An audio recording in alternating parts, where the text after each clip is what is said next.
여러분 안녕하십니까? 백만개미 한세구입니다. 7월 23일 금요일 시장 정리하겠습니다. 간밤에 뉴욕 시장은 강보합권에 마감을 했어요. 다우만 0.07%니까 그냥 보합권을 유지했고, 나스닥이 0.36%, 또 S&P 500도 0.2% 정도의 강보합으로 시장을 마감을 했습니다. 미국은 그 전주의 실업수당 청구 건수가 어젯밤에 발표됐는데 예상 수치를 훨씬 넘었어요.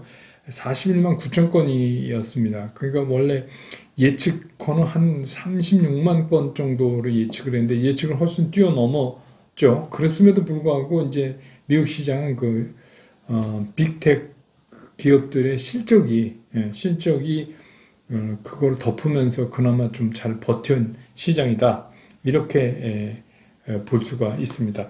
우리 시장도 그러니까 조심스럽게 상승 출발을 했습니다. 그런데 코스피는 중간에 그 지수가 3264포인트를 한번 터치한 후에 거기서 이제 추가적인 상승을 못하고 다시 밀리면서 하루 종일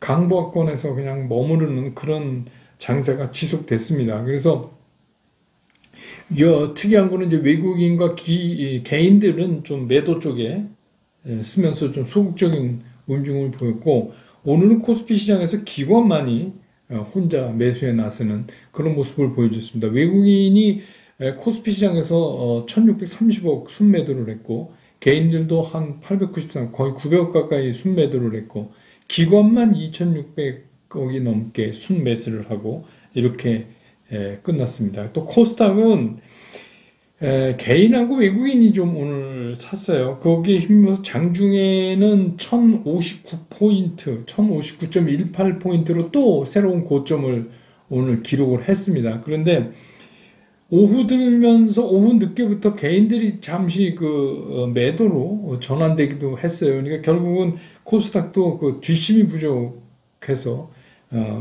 결국 오늘 1055.50포인트로 마감을 해서 0.5% 상승하는데 그쳤습니다. 코스닥에서는 외국인들은 699억, 한 700억 가까이 순매수를 했고, 개인들은 우여곡절 끝에 58억 순매수한 걸로 집계가 되고, 기관들은 563억을 순매도하는 그런 모습을 보였습니다. 오늘 이제 시장의 특징은 여러분 이제 아시지만 이 얘기를 이제 안 할 수가 없는데, 월요일부터 이제 우리가 소위 얘기하는 그 IPO 슈퍼 위크에 들어갑니다. 열흘 동안 이제 슈퍼 위크에 들어가는데, 원래는 이제 그런 계획이었었는데 맨 마지막에 있는 카카오페이가 9월로 이제 이전되니까 우리가 생각했던 것보다는 좀 일찍 끝나지만 어쨌든 간 환불이 5일날 되죠. 8월 5일날 크래프톤이. 그러니까 그때까지는 이제 시장에 온통 핫이슈가 IPO인 것 같아요. 그 첫 번째 타자인 카카오뱅크가 월요일 화요일날 청약이 있습니다. 근데 이제 늘 이 청약 전에 기관이 수요 예측하는 게 있죠. 이거는 이제 주문 규모지만 실제로 돈이 몰린 건 아니고 주문 규모지만 그거 다 더하니까 2,585조가 됐어요. 2,585조. 그래서 지난 4월에 왜 우리가 SK 아이테크놀로지 할 때 2,417조 기관 수요가 그렇게 나왔었거든요. 그래서 이것도 또 이제 기록을 또 세웠습니다. 카카오뱅크가. 근데 이제 카카오뱅크 최종 청약 가격이 39,000원으로 이제 결정이 됐어요. 제일 상단으로 이제 결정이 난 거죠.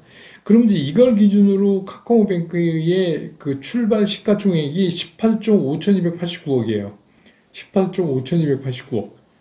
이 말씀을 왜 드리냐 하면, 지금 KB금융이 시가총액이 한 21조 그 정도 되죠. 그 다음에 이제 신한지주가 한 19조 정도 그 근방에 있고, 하나금융지주는 12조, 그 다음에 이제 우리금융은 8조 이렇게 돼 있어요. 그러니까 카카오뱅크가 이 상장을 해서 15%만 오르면 이 금융권에서 시총 1위로 이제 등장하게 되는 겁니다. 그래서 이제 요런 것들이, 물론 이제 그 26일, 27일 날 청약 결과나 뭐 이런 거를 좀 보고선 여러 가지를 가늠해 봐야 되지만, 일단은 하여튼 상장 후에 15%만 오르면 금융에서 시총 1위가 된다는 건 좋기도 하지만 부담도 되죠. 예.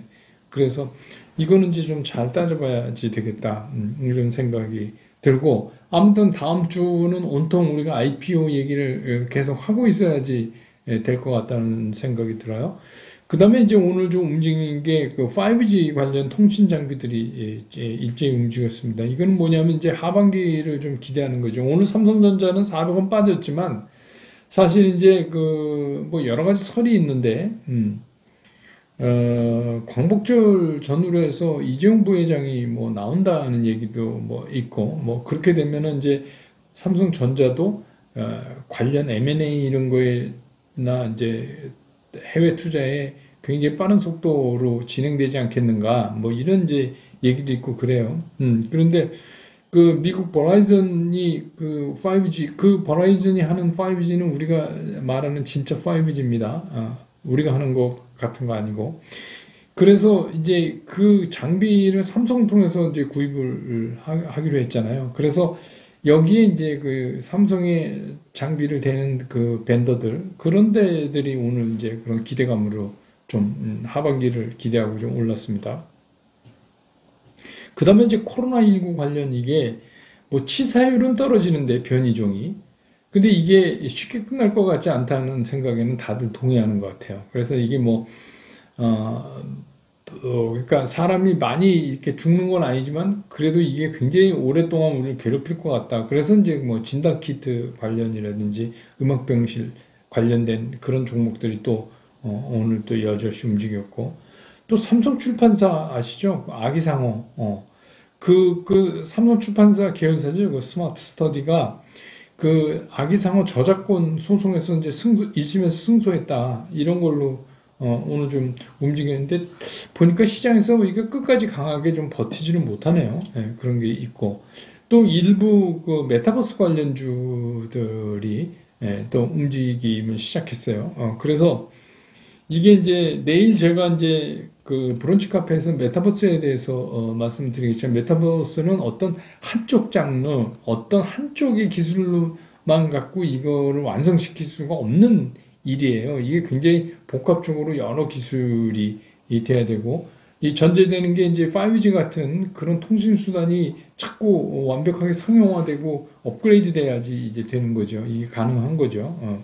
그 다음에 이제 2차 전지 관련주들도 몇 종목 빼고는 일제히 움직임을 보였고, 또 이제 2차 전지 중에서 SDI 같은 경우는 좀 오늘 1.76% 정도 오르는 그런 모습을 보였습니다. LG화학도 좀 많이 오를 건데, 미국 상무부에서 뭐라고 그랬죠? 그 LG화학하고 금호석유화학에 대해서 그 합성 공모, 그래서 그 반덤핑 그 관계를 조사하기 시작했다, 이런 뉴스도 있었어요. 아마 그런 거 영향을 좀 받지 않았을까?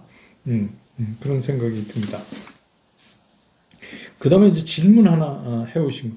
어제 이제 밤늦게 댓글에 어떤 분이 삼성 바이오로직스가 뭐 분식회계했다고 그러는데 잘못하면 상장 폐지된다, 그래서 굉장히 놀라신 것 같은데, 저도 놀랐어요. 이게 무슨 소린가 하고. 근데 아마 이게 이제 조금 잘못 기사를 보신 것 같은데, 우리가 이 삼성 바이오로직스는 이미 다 알고 있는 사실이죠. 이게 지금 이제 재판이 열리고 있잖아요. 그 소위 말하는 일명 이재용 재판, 이게 이제 두 가지예요. 하나는 최순실한테 만사 주고 돈 준 거, 그거 하나하고, 하나는 그 경영권 승계를 위해서 지난번에 그 제일모직하고 삼성물산하고 합병하는 거 있잖아요. 그 관계에서 말하자면 밸류에이션, 그러니까 기업 평가를 제대로 하지 못했다는 거에 대한, 이렇게 이게 두 가지입니다. 지금 크게 나누면.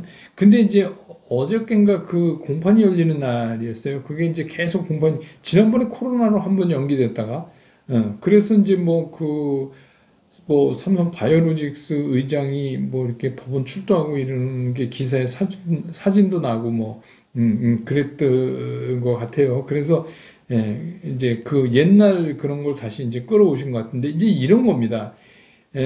삼성물산이 그 그룹 지배력이 있죠. 근데 실제로 이재용 부회장은 제일모직의 주식을 많이 가지고 있잖아요. 그래서 삼성물산의 0.35주하고 제일모직 한 주하고를 합병하는 거를 가결시켜서 그게 이제 넘어간 거 아닙니까? 그죠? 근데 이제 제일모직 자회사, 그러니까 제일모직이 1인데 삼성물산이 0.35다. 그러면 삼성물산은 너무 조금 평가를 하고 제일모직은 이재용 부회장의 영향력이 있는 거는 이렇게 부풀린 거 아니냐. 이게 이제 얘기의 핵심이에요. 근데 제일모직이 이렇게 그 가치를 부풀리게 할 수 있었던 거는 그 제일모직 계열에 있는 삼성 바이오 에피스, 삼성 바이오 에피스, 이게 바이오젠하고 조인트 벤처를 만든 거잖아요. 이거 밸류를 이제 높게 잡으면서 이런 문제가 발생했는데, 이게 이제 검찰 측 얘기는 뭐냐면 여기에서 부채를 숨겼다 이런 겁니다. 그게 뭐냐면 바이오젠한테 준 콜옵션이에요. 그러니까 콜옵션이라고 이제 되살 수 있다. 되사는 거를 해준다. 그게 어떻게 보면 개념상 부채의 개념인데 그 부채를 줄였다. 그게 뭐 4조 5천억인가? 그렇게 해서 이제 줄였다. 이게 이제 검찰 측 주장이고 삼성 측 주장은 이제 그렇지가 않죠. 이게 우리가 뭐 그냥 우리 식대로 막 한 게 아니라 상장 기업은 이게 마켓 밸류 기준으로 해야 되는 거 아니냐. 그 어떤 것보다도 이게 있잖아요. 기업이 수익성이 있으면 그 다음에 또 해야 되는 게 뭐예요? 성장성. 성장성은 뭐예요? 미래의 기대 수익을 많이 땡겨오는 거 아니에요? 그러니까 미래의 기대 수익을 많이 땡겨오면 이런 이제 바이오 기업 같은 것들은 굉장히 밸류가 올라갈 수 있는 거죠.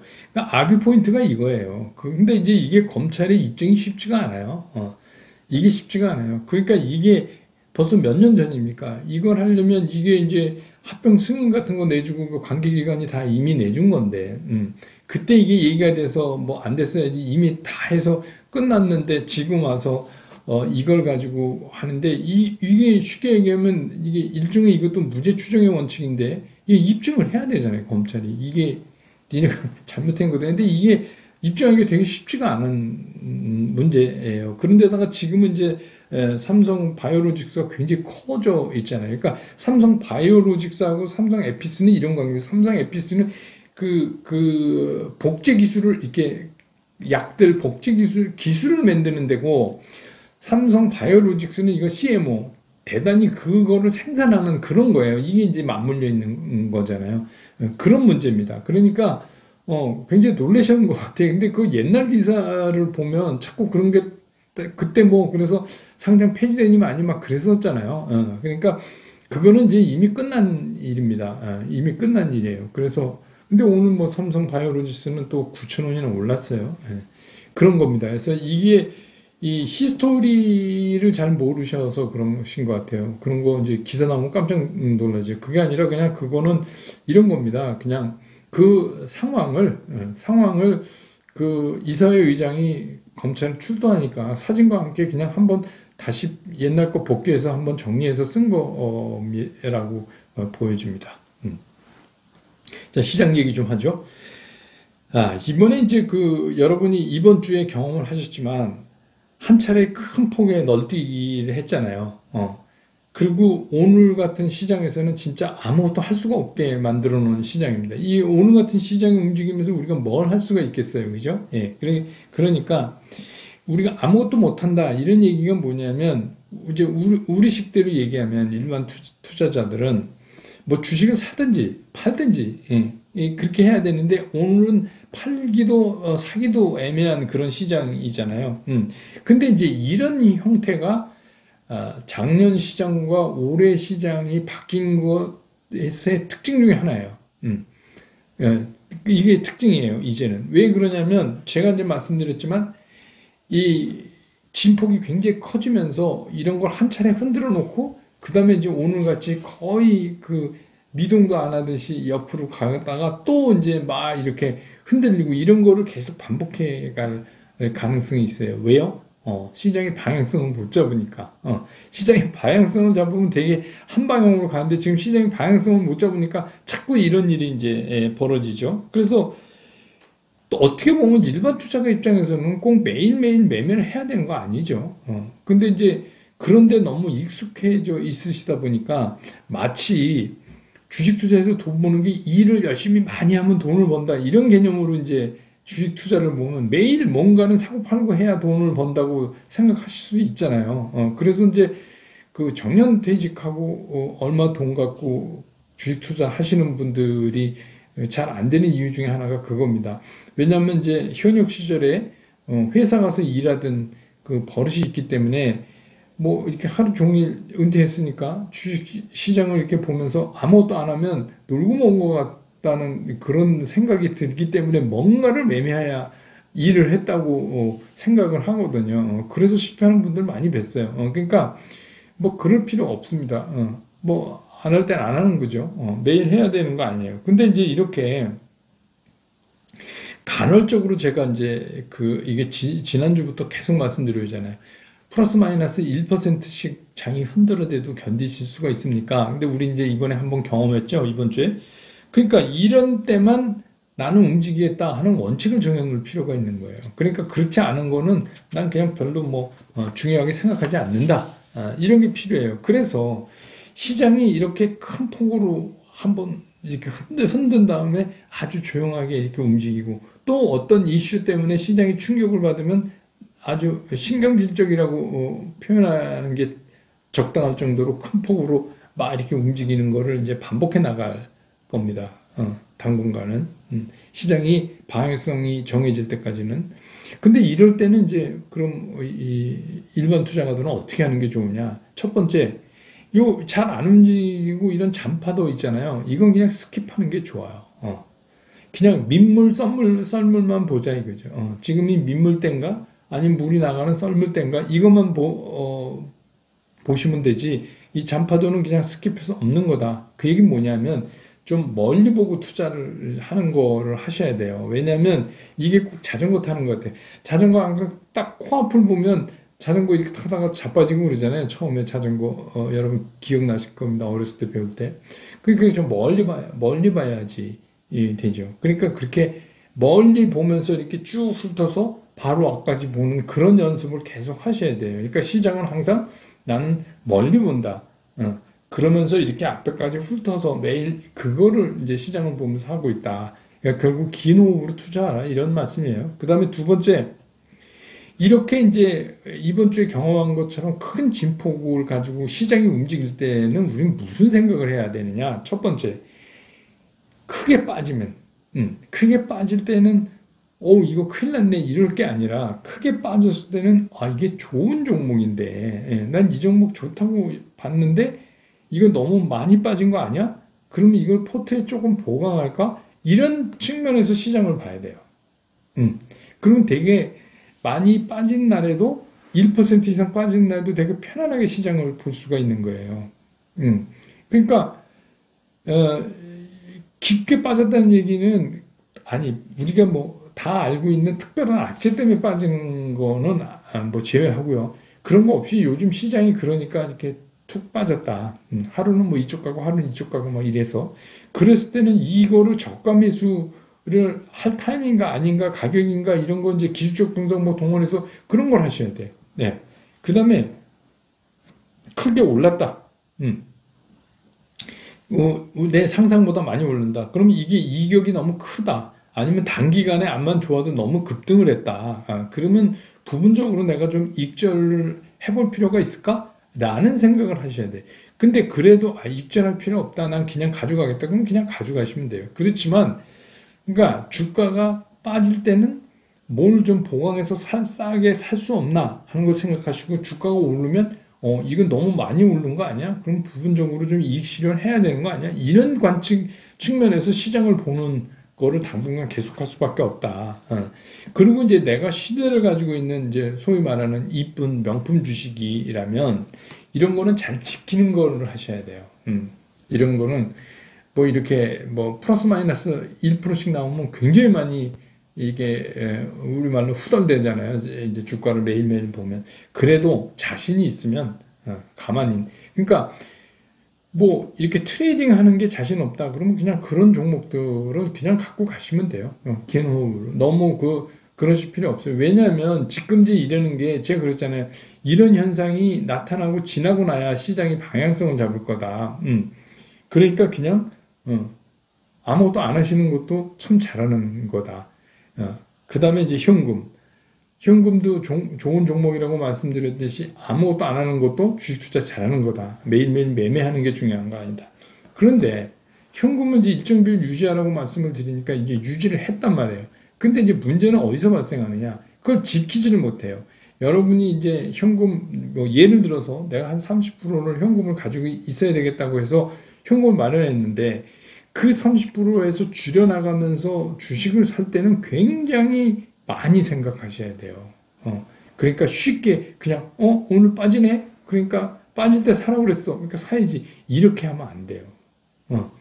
적어도 이 주식이 내가 사고 싶었는데 빠졌다. 그러면 이게 뭐 기술적 분석이나 여러 가지 놓고 어디까지 빠질 수 있나를 생각하고 내가 어디까지 빠질 거라고 생각했으면 지금부터 어떻게 분할해서 이거를 사야 되는가 이런 거를 전략적으로 정한 다음에 이거를 하셔야지 그냥 습관적으로 또 떨어질 때 사라 그랬어 이래가지고 그냥 주문이 나가면 이거 곤란해요. 그렇게 되면 또 어떻게 돼요?